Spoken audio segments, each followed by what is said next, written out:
So আমরা যদি ট্রান্সফরমারের আউটপুটটা ধরি 19 ভোল্ট এবং 1 হার্টজের, জাস্ট এটা একটা এক্সাম্পল হিসেবে ধরা হচ্ছে। তো আমরা দেখেন এখানে একটা সিগন্যাল জেনারেটর ব্যবহার করেছি, অর্থাৎ এটার আউটপুটে আমাদের এসি সিগন্যাল থাকবে। অর্থাৎ এরকম একটি সিগন্যাল, যেহেতু আমাদের ট্রান্সফরমারের যে আউটপুটটা হয়ে থাকে সেটা কিন্তু অবশ্যই এসিতে হবে। জাস্ট আমরা এসি 220 ভোল্ট থেকে আমরা সেটাকে এসি 19 ভোল্ট বা 18 ভোল্টে কনভার্ট করতে পারি। সাধারণত 12 ভোল্টের যে ট্রান্সফরমারগুলো হয়ে থাকে সেটার আউটপুটে আপনারা যদি চেক করেন 18 ভোল্ট, 17 ভোল্ট বা 19 ভোল্ট এরকম একটা ভোল্টেজ পাওয়া যায়। ওকে, সো আমরা জাস্ট দুইটা ডায়োডের ইনপুটে দেওয়া হয়েছে, পজিটিভ সিগন্যালটা দিয়েছি আমরা ডায়োডের ইনপুটে, আবার নেগেটিভ সিগন্যালটা আরেকটা ডায়োডের ইনপুটে দিয়েছি। এটার কারণটা আমি পরে বলছি। এবং এই নেগেটিভ সিগন্যালটা আমাদের এই ক্ষেত্রে গ্রাউন্ড লাইন হিসেবে কাজ করছে। তার জন্য আমরা যে কাজটা করেছি, একটা অসিলোস্কোপ নিয়েছি। চ্যানেল 1 এর হচ্ছে পজিটিভ আমরা একটা ডায়োড নিয়েছি ডায়োডের আউটপুট থেকে, আর চ্যানেল 2 তে আবার আরেকটা ডায়োডের আউটপুট থেকে নেওয়া হয়েছে। এবং যে মাইনাস যে প্রুফগুলো আছে সেগুলোকে আমরা কি করেছি, এই যে মাইনাসের সাথে কমন করে দিয়েছি, আদারওয়াইজ তো আমাদের আউটপুটটা আমরা দেখতে পারবো না। তো এখন যদি আমরা এই সার্কিটটাকে আসলে পাওয়ার দিবা প্লে করি, তাহলে আপনারা এইখানে যে কার্ভটা দেখতে পাচ্ছেন এটা হচ্ছে পজিটিভ 19 ভোল্ট এবং নেগেটিভ 19 ভোল্ট, না? কেননা 20 ভোল্ট থেকে কিছুটা নিচের দিকে আছে। সো আমাদের পুরো একটা সাইন ওয়েভ কিন্তু আমাদের এখানে দেখাচ্ছে। কিন্তু আমরা যখনই কিনা এখানে ডায়োড ব্যবহার করেছি, অ্যাকচুয়াল কিন্তু আমরা নেগেটিভ সাইডের কোনো ভোল্টেজ পাবো না, যেহেতু আমরা ডায়োড ব্যবহার করছি। ডায়োড ব্যবহার করার ফলে যেটা হয়, শুধু পজিটিভ সিগন্যালগুলো এটার ভিতর দিয়ে আসে, নেগেটিভ কোনো সিগন্যাল আসে না। তো সেই ক্ষেত্রে আমরা কিন্তু এই নিচের দিকের যে ভ্যালুটা এখন আমরা দেখতে পাচ্ছি সেটা কিন্তু আমাদের এখানে আসবে না। সো আমরা এখানে জাস্ট যদি এটাকে 0 ভোল্ট করে দেই, ওকে করে দেই, তাহলে আপনারা দেখতে পাবেন ইয়েলো কালার যে লাইনটা এটা হচ্ছে চ্যানেল 2 এর জন্য, আর রেড কালারটা হচ্ছে চ্যানেল 1 এর জন্য। তো তাহলে আমরা কি দেখতে পাচ্ছি, 0 ভোল্ট থেকে 20 ভোল্ট পর্যন্ত শুধু পজিটিভ সিগন্যালটা আমাদের সামনে পাচ্ছি। কিন্তু এটা কি আমাদের একটা এসি সিগন্যাল বা মডিফাইড ডিসি বলতে পারি বা মডিফাই এসি বলতে পারি।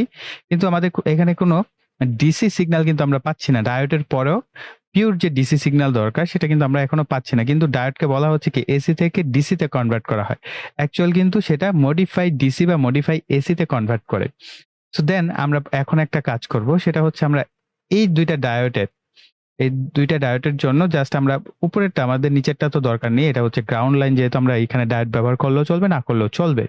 তো আমরা এই ডায়োডের সাথে যদি একটা ক্যাপাসিটরকে অ্যাড করে দেই, একটা ক্যাপাসিটরকে যদি আমরা এখানে অ্যাড করে দেই, এটার পজিটিভ এবং নেগেটিভ হচ্ছে গ্রাউন্ডের সাথে কমন।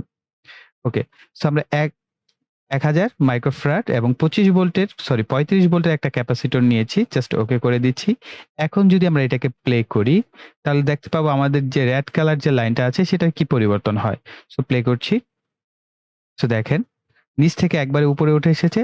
এখন কিন্তু সে আর কি আমাদের যে আমরা একটু আগে যে মডিফাই ডিসি সিগন্যালটা দেখছিলাম সেটা কিন্তু এখন একটা পিওর ডিসি সিগন্যালে কনভার্ট হয়ে গেছে। যদিও বাস্তবিক অর্থে পিওর ডিসিতে এত কনফিডেন্সিয়াল ভাবে কনভার্ট হয় না, কিছুটা এখানে হেরফের থাকে। অর্থাৎ এখানে তারপরে দেখতে পাচ্ছেন কিছুটা উপর নিচ হচ্ছে, অর্থাৎ আপনি এটার জন্য যদি আরো একটি ক্যাপাসিটর ব্যবহার করেন আরো বেশি ফিল্টারিং হবে। এই কারণে এইখানে যে ক্যাপাসিটরটা ব্যবহার করা হয় সেটাকে ফিল্টারিং ক্যাপাসিটর বলা হয়। অর্থাৎ সমস্ত ডিপেন্ড করে আমরা ইলেকট্রনিক যত কাজই করি না কেন, আমাদের এই যে অসিলোস্কোপ আছে বা কার্ভ আছে, এই অসিলোস্কোপ কার্ভ দেখে আমাদেরকে ডিসাইড করতে হয় যে আমরা কোন জায়গায় কোন মানের ক্যাপাসিটরটা মূলত ব্যবহার করব।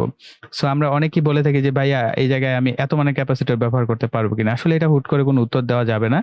আপনার আউটপুট কিরকম চাই, যেমন আমার এখানে পিওর ডিসি দরকার, এই কারণে আমরা কি একটা ফিল্টারিং ক্যাপাসিটর ব্যবহার করেছি। সেক্ষেত্রে আপনার হয়তো বা আপনি কোনো এমপ্লিফায়ারিং কাজ করছেন বা আপনি দেখা যাচ্ছে কোনো একটা স্পিকারের সাউন্ড সিস্টেম নিয়ে কাজ করছেন, সেক্ষেত্রে আপনার হয়তো এই যে ওয়েবটা দেখতে পাচ্ছেন এই ওয়েবটা আমাদের উঠানামা করা দরকার হতে পারে।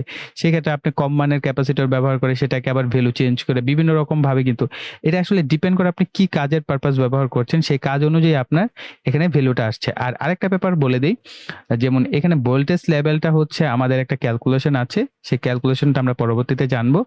সেই ক্যালকুলেশন অনুযায়ী এখানে আপনাকে হচ্ছে এই ভোল্টেজ লেভেলটা সেট করতে হয়, যেটা আমি এখানে 35 ভোল্ট নিয়েছি। এবং এখানে যে মাইক্রোফ্যারাড ভ্যালুটা দেখছেন, এই মাইক্রোফ্যারাড ভ্যালুটাই কিন্তু আপনার এই ওয়েবের যে পরিবর্তন সেটা করবে। সো তার জন্য আমরা আরেকটা এক্সাম্পল দেখি। আমরা এখানে এই ক্যাপাসিটরটা চেঞ্জ করে এবার এটা দেখেন 50 মাইক্রোফ্যারাড। সো আমরা এটাকে জাস্ট সিমিলার কানেক্ট করি এবং প্লে করি।